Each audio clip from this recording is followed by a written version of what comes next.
नमस्कार दोस्तों। आज की कहानी है पत्नी का बॉयफ्रेंड। एक लड़की की शादी बिना उसकी मर्जी के एक सीधे साधे लड़के से करा दी जाती है।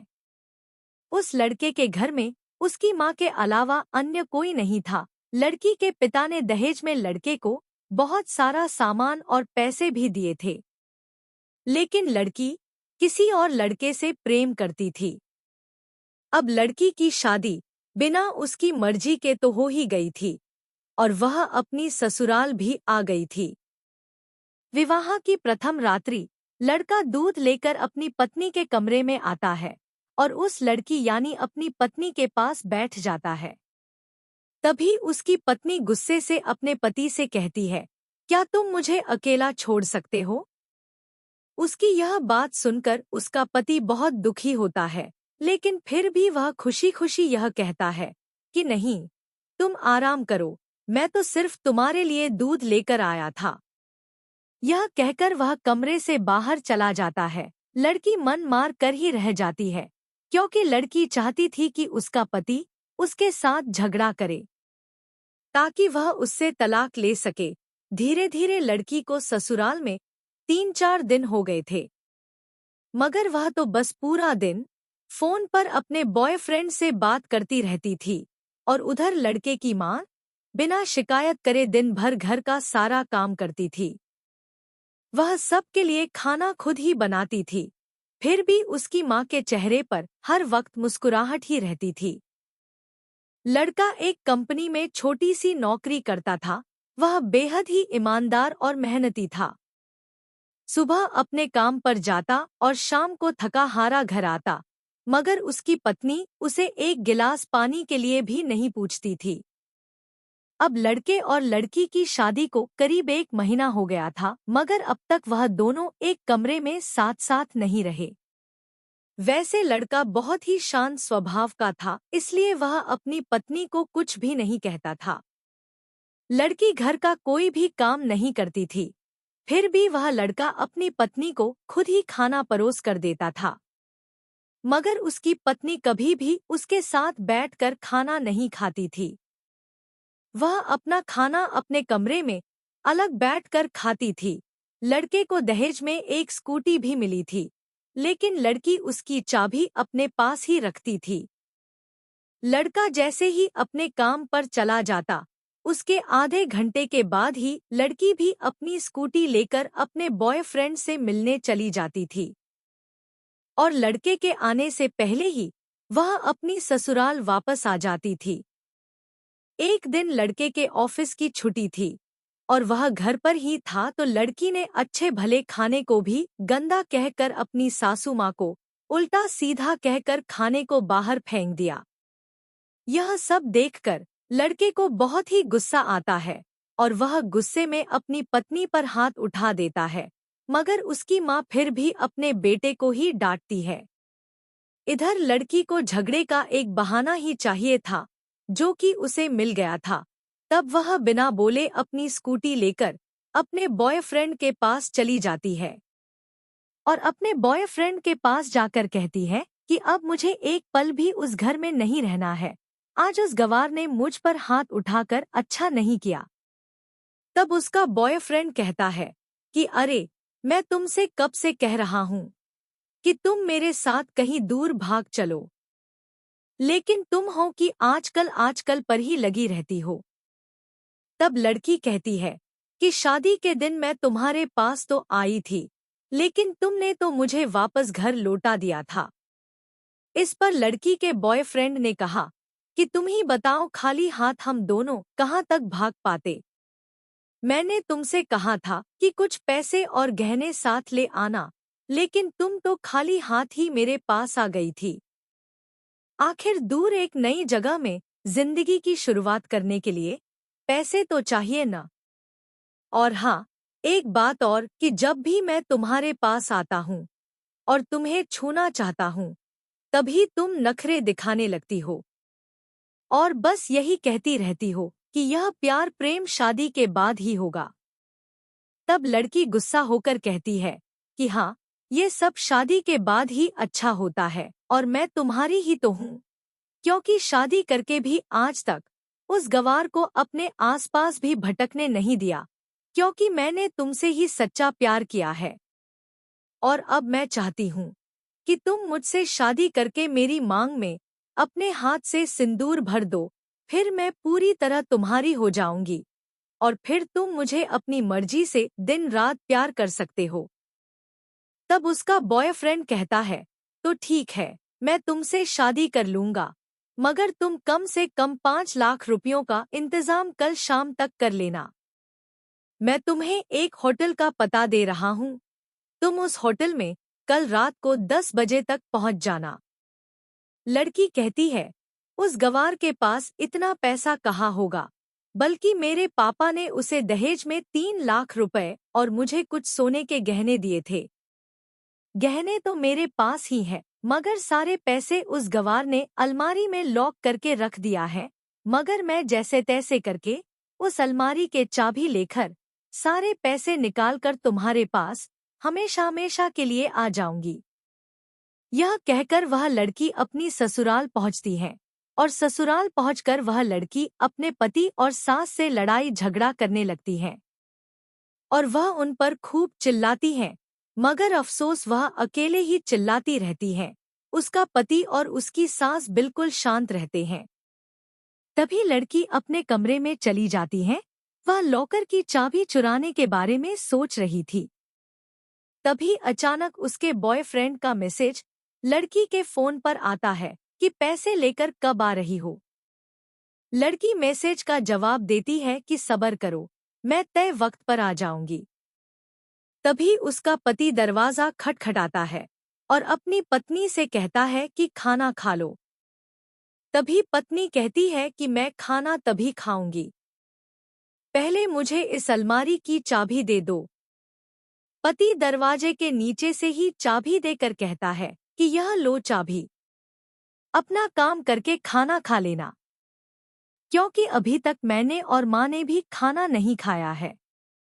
माँ ने कहा है कि आज हम सभी लोग एक साथ बैठकर खाना खाएंगे। तो लड़की कहती है कि माँ और तुम खाना खा लो, मैं बाहर से खाना खा कर आई हूँ। यह सुनकर लड़का चला जाता है।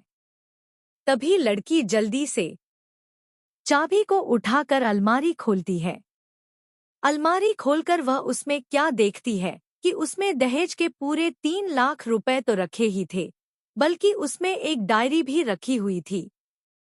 जब वह उसे खोलकर पढ़ती है तो उसमें लिखा था कि प्रिय पत्नी जी, मुझे और तुम्हारे पिताजी को पता है कि तुम किसी और लड़के से बेहद प्यार करती हो, मगर तुम्हारे पिताजी ने पता लगाया है कि जिससे तुम प्यार करती हो उसकी पहले भी एक बार शादी हो चुकी है और वह लड़का बहुत सी लड़कियों को धोखा भी दे चुका है। आपके पिताजी ने आपको उस लड़के के बारे में कई बार बताने का प्रयास किया, लेकिन तुम उसके खिलाफ कुछ भी सुनना नहीं चाहती थी। उन्हें पता था कि यह जो इश्क का भूत है वह हमेशा अपनों को गैर और गैरों को अपना बना देता है। इसलिए शादी के समय तुम्हारे पिताजी ने मेरे आगे हाथ जोड़कर कहा था कि बेटा, मेरी बेटी का हमेशा ख्याल रखना। उस समय तुम्हारे पिता की तुम्हारे प्रति चिंता देखकर मेरी भी आंखों में आंसू आ गए थे और मुझे यकीन हो गया था कि चाहे मुझे एक अच्छा पति होने का सम्मान मिले या ना मिले, मगर एक अच्छा दामाद होने की इज्जत मैं हमेशा पा सकता हूँ। मुझे दहेज में मिले सारे पैसे और सोने के गहने मैंने तुम्हारी अलमारी में ही रख दिए थे, क्योंकि दहेज के नाम से मुझे नफरत हो चुकी थी। इस दहेज के कारण ही मैंने अपनी बहन और पिता को खो दिया था और मेरे पिताजी के अंतिम शब्द भी यही थे कि किसी बेटी के बाप से कभी भी 1 रुपया भी नहीं लेना है। और उस डायरी में यह भी लिखा था कि तुम मुझसे आजाद हो और तुम कहीं भी जा सकती हो। डायरी के बीच के पन्नों में तलाक के पेपर भी रखे हैं, जहां मैंने पहले ही अपने साइन कर दिए हैं, ताकि जब भी तुम्हें लगे कि अब इस गवार के साथ नहीं रहना, तब तुम भी इस तलाक के पेपर पर साइन करके अपने सारे पैसे और जेवर लेकर जा सकती हो। लड़की डायरी पढ़कर हैरान थी और परेशान भी थी।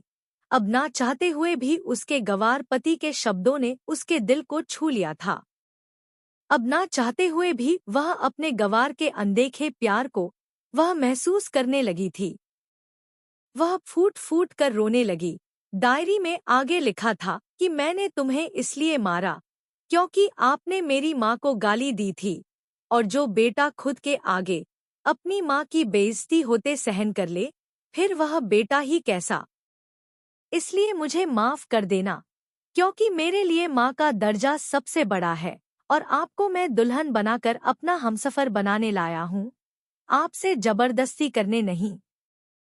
आपको मुझसे प्यार हो या ना हो, लेकिन मैं अंत तक सिर्फ तुमसे ही प्रेम करता रहूंगा।